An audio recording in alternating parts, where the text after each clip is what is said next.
اس نے کھڑے ہو کر کہا the constitution of Israel is Torah. اسرائیل کا آئین تورات ہے. اور اس کے بعد دوسرا لفظ اس نے کہا ہم کوئی ایسی کتاب تخلیق نہیں کرنا چاہتے جس کی حیثیت تالمود سے زیادہ اوپر ہو جائے. ہمارے کسی بھی ملک کے اندر کانسٹیٹیوشن کا وائلیشن کا کیا سزا ہے؟ موت ہے نا، موت ہے. کیا قرآن کی وائلیشن کی سزا موت ہے؟ دوسری central bank currency, paper currency, fictitious paper 1920 میں آیا ہے.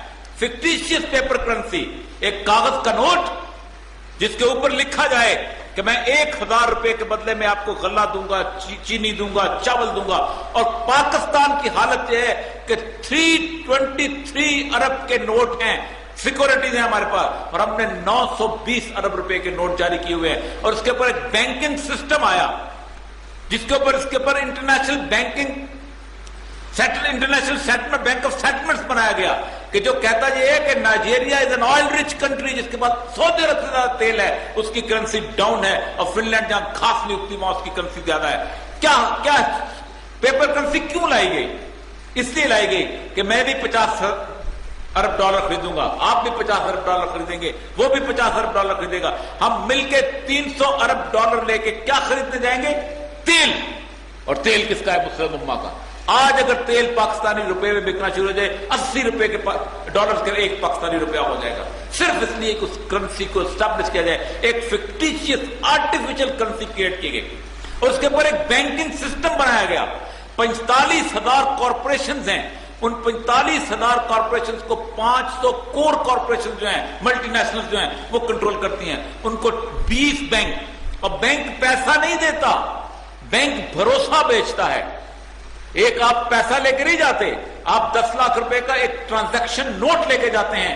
وہ کاغذ جو ہے وہ گنے والے سے چینی والے کے پاس جاتا ہے، چینی والے سے پیسٹیسائڈ والے کے پاس جاتا ہے، اس سے کھال والے کے پاس جاتا ہے، کھال والے سے چاول والے کے پاس جاتا ہے. وہ گھومتا گھامتا پاکستان کے اندر گھومتا گھامتا بینک کے پاس آتا ہے اور بینک کو 10-12 ارب روپے کا مالک ہو جاتا ہے.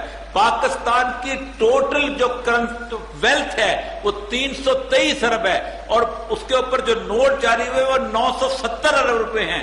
اور بینکوں نے جو آرٹیفیشل پیسہ جمع کیا ہوا ہے وہ 13,000 ارب روپیہ ہے. آج اگر ان کے پاس آپ ساری قوم جا کے اپنا چیک لے کے چلا جائے تو ان کو کہے کہ میرے صرف نوٹ دے دو، تو وہ نوٹ نہیں دے سکتے. یہ وہ آرٹیفیشل M1 اور M2 کی کریڈٹ کے پورا بینکنگ سسٹم، وہ سودی نظام، اس سودی نظام کی بنیاد پر ڈیموکریسی کو کریٹ کیا گیا. جو اقبال کہتا ہے ہم نے خود شاہی کو پہنایا ہے جمہوری لباس، جب کبھی آدم ہوا ہے خود شراس و خود نگر. ہم نے ایک فرعون کا اختیار 400 فرعونوں میں تقسیم کر دیا. کیوں؟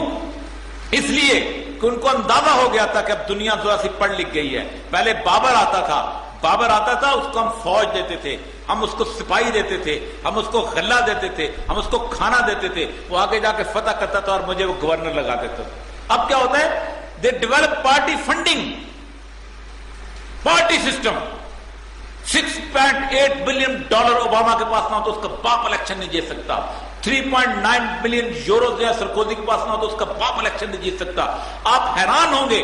تیسری چیز اس ڈیموکریٹک سسٹم کو تحفظ دینے کے لیے، اور سب سے امپورٹنٹ چیز اس کو تحفظ دینے کے لیے سود کا نظام جو رہ گیا ہے، آرٹیفیشل منی جو کریٹ کی گیا ہے، اس کو تحفظ دینے کے لیے تیسری سب سے اہم ترین چیز جو انہوں نے وہاں پر ڈیولپ کی، جس کی بنیاد پر یہ سارے کا سارا سسٹم جو ہے وہ بلٹ ہوتا ہے، کہ اس پیسے کی بنیاد پر پوری دنیا کو انٹرنیشنل ڈیٹ میں، عالمی قرضہ، میں آپ سے قرضہ لوں کو بنتا ہے. کبھی قومیں بھی قرضہ لیا کرتی. 1947 سے پہلے برے صغیر پاک و ہند پر ایک آنے کا قرضہ نہیں تھا. بگیسٹ اریگیشن سسٹم یہاں بنا، بگیسٹ ریلوے کا نظام یہاں بنا، سارے کالجز، سکول، ہسپتال، اکیلی مال روڈ نہیں بنتی. انگریز ہمارے باپ کا کوئی رشتہ دار نہیں تھا کہ اپنی جیب سے پیسہ کرتا یا قرض لے کے ہم پہ خرچ کرتا. 5 کروڑ پاؤنڈ ہر سال یہاں سے ٹیکس کے لے کے جاتا تھا وہ، اور صرف 9 اور 10% مالیہ تھا. حالت یہ ہے کہ اس میں میری اور آپ کی تخصیص نہیں ہے. امریکہ کا اس وقت ٹوٹل GDP جو ہے وہ 15,000 ارب ڈالر ہے، اور امریکہ کا قرضہ 16,000 ارب ڈالر ہے. یہ بنتے ہیں 31,000 ارب ڈالر، اور امریکہ کے کارپوریٹ کلچر کے تاجروں نے 32,000 ارب ڈالر کیمن آئلینڈ میں رکھا ہوا ہے. ایک آواز پارلیمنٹ میں نہیں اٹھتی. ایک بندے نے 1919 میں اٹھانے کی کوشش کی تھی، انہوں نے کہا you are are dog, you should part from my side. ہمارے کتے ہو، ہماری طرف سے پھونکو گے ورنہ تمہاری زبان کاٹ دیں گے. دس از ہوسٹیج ڈیموکریٹک سسٹم، جس کو ہم سسٹم کہتے ہیں. اس کے اندر ہم سوچتے ہیں، اس کے اندر ہم لکھتے ہیں، اس کے اندر ہم بولتے ہیں، اس نظام کے اندر رہنا چاہنے کی کوشش کرتے ہیں. ایک حدیث سنا کے یہاں پر اجازت چاہوں گا. رسول اکرم صلی اللہ علیہ وسلم کی حدیث ہے، اس حدیث کو آج غور کیجئے گا. اتنی بڑی حدیث ہے، اگر صرف اس ایک حدیث پہ آپ غور کرنا شروع کر دیں تو آپ کو پتہ چل جائے گا آپ کس دور میں. آپ نے کہا بدل اسلام غریبا، اسلام کی ابتدا اجنبیت میں ہوگی، وسيعود غریبا، اور اس کی آخر بھی غریب اجنبیت میں چلی جائے گی. کیسی اجنبیت؟ آپ کو نماز پڑھنے سے روکا جاتا ہے. کیسی اجنبیت؟ آپ کو روزہ رکھنے سے روکا جاتا ہے. کیسی اجنبیت؟ آپ کو داڑھی رکھنے سے روکا جاتا ہے. یہ سارے کام تو وہ عرب کے صحرا میں بیٹھے کیے جا سکتے تھے. کیا تھا اس وقت؟ ایک پورے کا پورا سسٹم تھا جس کے بارے میں انہوں نے کہا تھا یاد رکھو، پورے کا پورا قبیلے کے سارے مل کے سید الانبیاء صلی اللہ علیہ وسلم تمہیں الیکٹ کرتے ہیں as a leader of united Arab. کہا نہیں، بہترین عورت تمہیں دیتے ہیں تم چاہتے ہو، دولت کا انبار. کہا نہیں، ایک ہاتھ پہ سورج رکھ دو، ایک ہاتھ پہ چاند رکھ دو. میں نہیں مانتا ہوں. کوئی کمپرومائز نہیں ہے اسلام کے اندر. اس کے ساتھ کر لو تو اس کے ساتھ کر لو تو اس کے ساتھ کر لو، اور اس کے بعد کہو کہ تم لوگ یو آر ورتھ اٹ. بدل اسلام غریباً، اجنبیت. وہ جو سسٹم چل رہا تھا آج اسی طرح ہم اجنبی نہیں ہے.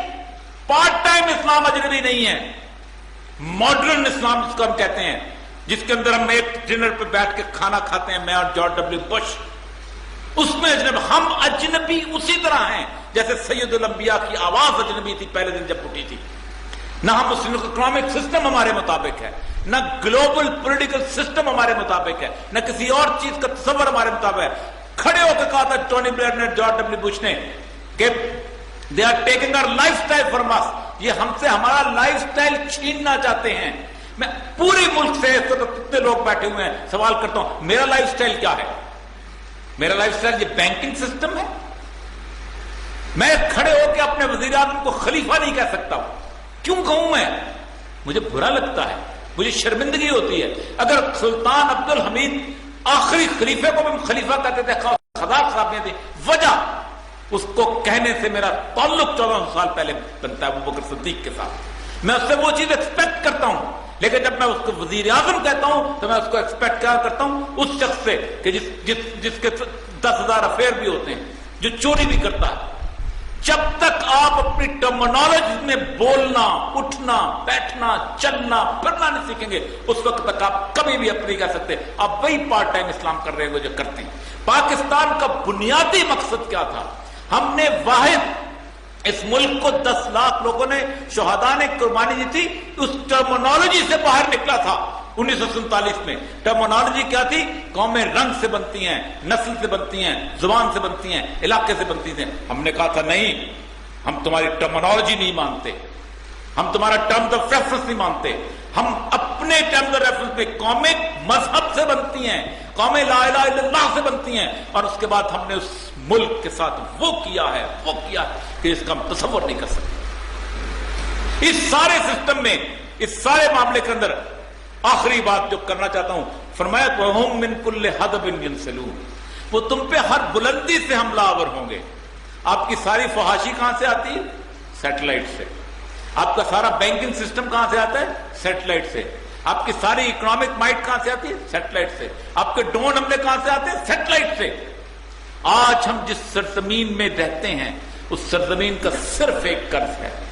200 ملک ہیں، ہر ملک کے باہر تختی لگی ہوئی ہے. یہ مصریوں کا ملک ہے، یہ شامیوں کا ملک ہے، یہ فرانسیسیوں کا ملک ہے، یہ بنگالیوں کا ملک ہے، یہ فلاں کا ملک ہے. میرے ملک کے باہر اللہ کی تختی لگی ہوئی ہے. 199 گھر ہیں. میرا ملک مسجد ہے. مجھے اس لیے اس سے محبت ہے. اور جو مسجد کے اندر قدم ڈالتا ہے اللہ تعالیٰ پھر اس کے ساتھ جو کرتا ہے ہمارے ساتھ وہی ہو رہا ہے. وآخر دعوانا الحمدللہ رب العالمین.